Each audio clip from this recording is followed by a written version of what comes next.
What is up, and welcome to WitchSlapped, the PopWire after show for SYFY's revival. My name is Christina. And my name is Rowell. Welcome, everyone. Thanks for tuning in. And Christina, it's been a long time since we've seen you. How are you? No, it's been a minute, but I'm doing well. I'm doing well. Ready to talk about Yes. revival because I'm in. Yes. I'm excited for you to cover this show for PopWire because you previously covered Winona Earp for PopWire, previously OMFG TV. So you know a lot of you've met Melanie Scrofano several times. So, yes, I'm really excited for you to cover this season. And yeah, so let's just go right into it. This after show will go up right after the episode airs on the East Coast. So if you haven't seen the episode yet, pause this, watch the episode, and then come back. All right. So the series premiere is called Don't Tell Dad. And Christina, what is that episode about? So it's as the dead return to life in a small town, Officer Dana Cypress unearths a new deadly mystery. And the episode is written by Aaron B. Kuntz, Luke Boyce, and Michael Moretti, and directed by Amanda Rowe. All right. So what we do, I don't know if any of you have seen our after shows before. We recently did one for Real Estate. We do this thing called Who Said It. So me and Christina, we will say a quote from the episode, and then you guys will all have to guess who said it. And so I will go first, then Christina will go later in this episode. All right, so are you ready, Christina? I'm ready. This is pretty easy. You'll get it. Okay. Okay. You horse people are so damn weird. You got it, right? Okay.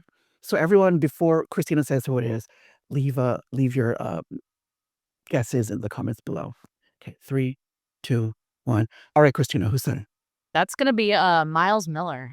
Yes, correct. That Exactly. that reviver that had escaped from prison and that Dana caught in a little shack out in the woods. Hmm.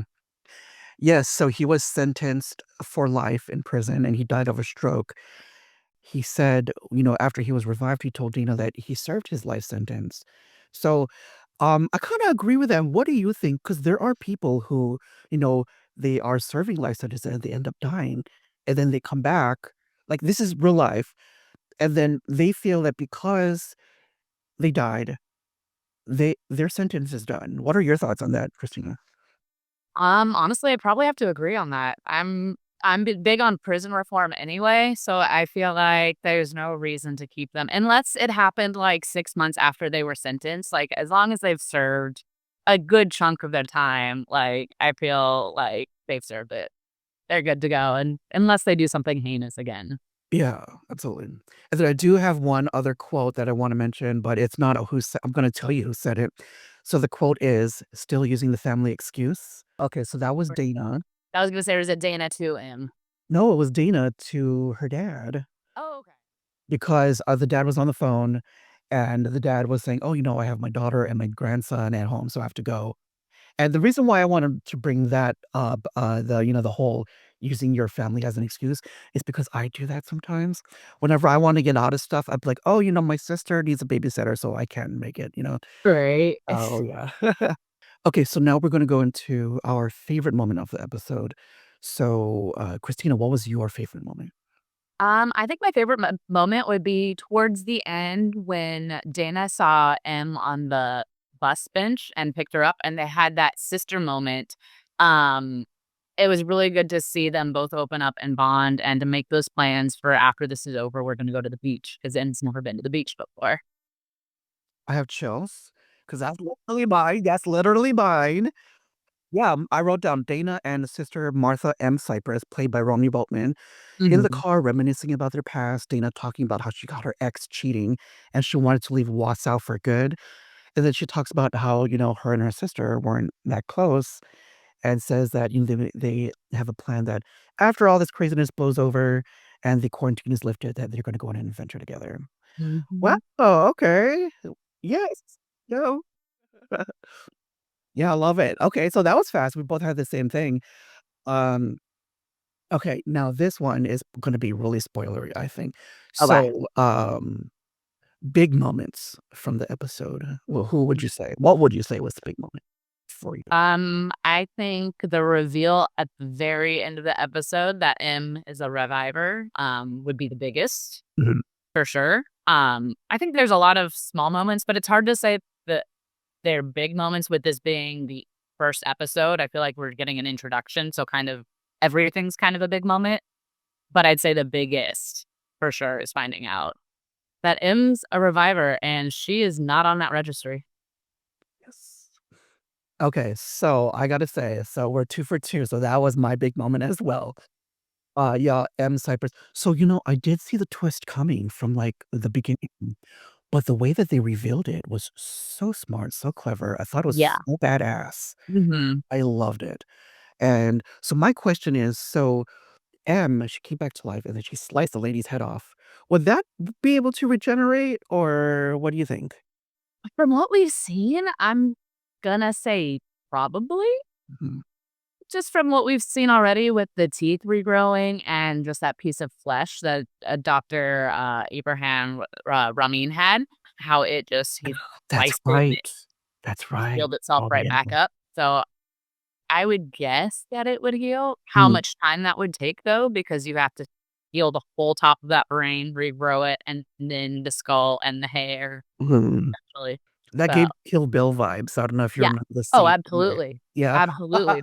That's exactly where my mind went. Perfect, yes. And then okay, so this is just a series premiere. Mhm. If that was the twist this episode, like, I'm looking forward to the upcoming twist for the rest of the season, and I hope each episode ends on a cliffhanger. That'd be so cool. And then I do wanna add another big moment, it was kind of emotional for me is when Opal it was revealed that Opal had brought her dead husband's body to her house in the hopes of him coming back to life. And, throughout the episode, we see her and she's really wishing that he comes back because he had died a day before uh, all these revivers. Because there was like a window, right? Where when these people died, and then he died just a day before. So it was really, really sad, and I thought that was if you lose someone that you love, you really hope for them to come back, and so, Yeah, yeah, that was that was heartbreaking. sad. Yeah, yeah. Maybe we'll revisit that in the, later in the season and he does come back. That'll be cool. I don't know. I when the body's all rotten, he'd be pretty stinky. Oh, that's true. That's true. Yes, yes. Alright, so now we are going to go into our caption of this segment.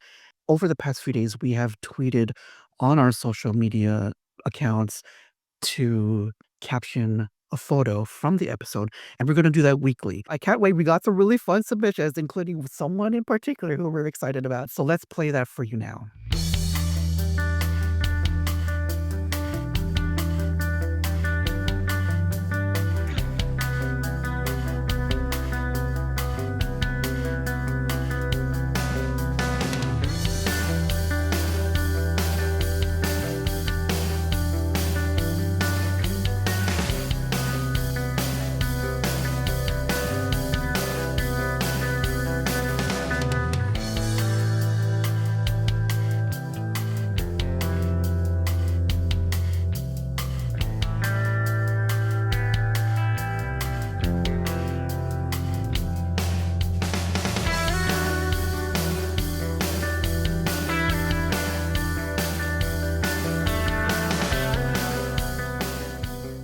All right, so that was our caption the submissions. I love the two that we got from Melanie Scrofano. She's so witty I and, mean, like, sassy and fun. I love her. for some reason, I thought the episode was called "Don't Tell Daddy," and I I would've posted it on kind social of media, that with it. but that's a whole different, yeah, a whole different story. But I don't know, that's gonna be some fanfic, like, spin-off thing that someone's gonna write. yeah, yeah, yeah, for sure. All right, so Christina, I'm excited to hear your quote. Yeah, so I think you're gonna laugh at this, but my quote, let's see, it is, "Whatever horse shit you're into, I got you." Oh, that's a good one. I don't know. Everyone who knows who it is or has a guess, put in the comments below. I don't think it could be Miles, but he's the first person that comes into my head. But I don't even know who else she talked to the horses about. All Mhm. right, I give up. Who was it? It was Miles. It was Oh, Miles. it was. Yeah, yeah. Yeah, that's why I laughed as soon as you said your quote. I was like, oh, I also picked a Miles quote because I thought it was a hilarious conversation about horses. Yeah, and he goes, "You have a thing for horses, huh?" Apparently, he's Oh, I like, love it. Okay. whatever, I support you. Yeah, yeah. And then finally, our performer of the episode. As the opening, I'd have to say Melanie Scrofano.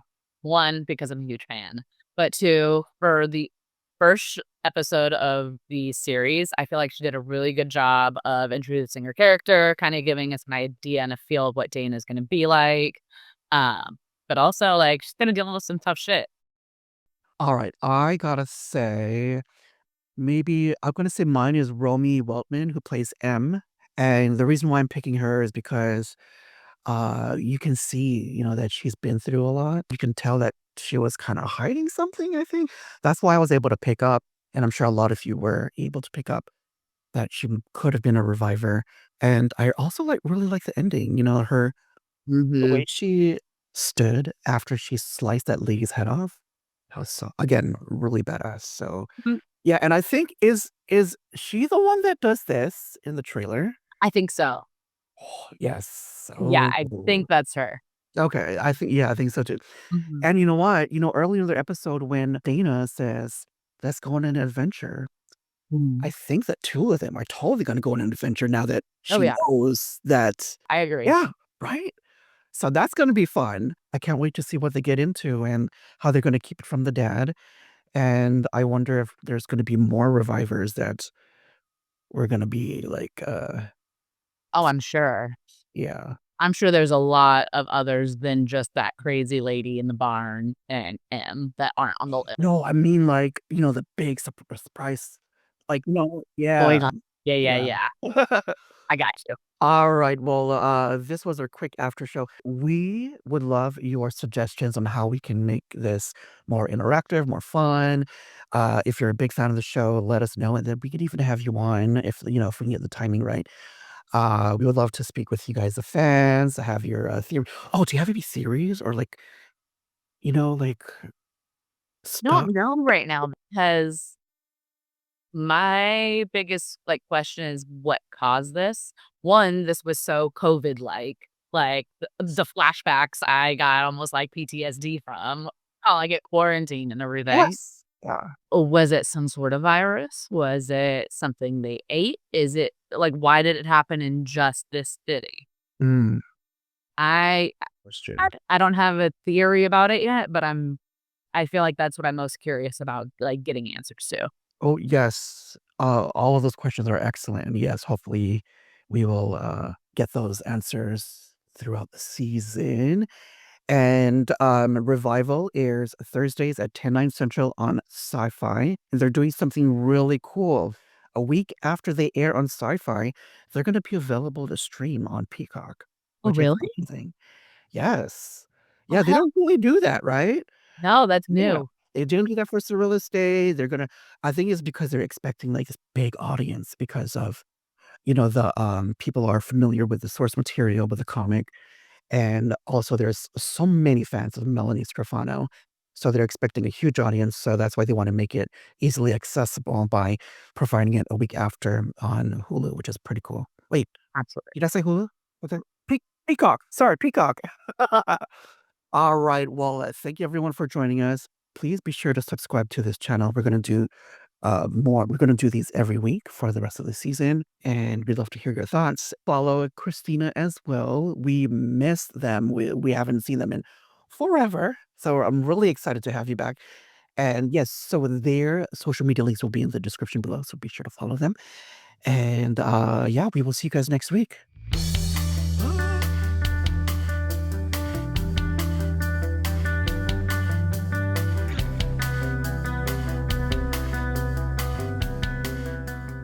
Welcome to WitchSlapped, the PopWire after show for Sci-Fi's Revival. That was a clusterfuck. Hold on. No, that was actually really good. Danny's the one that always fucks it up. It's so funny.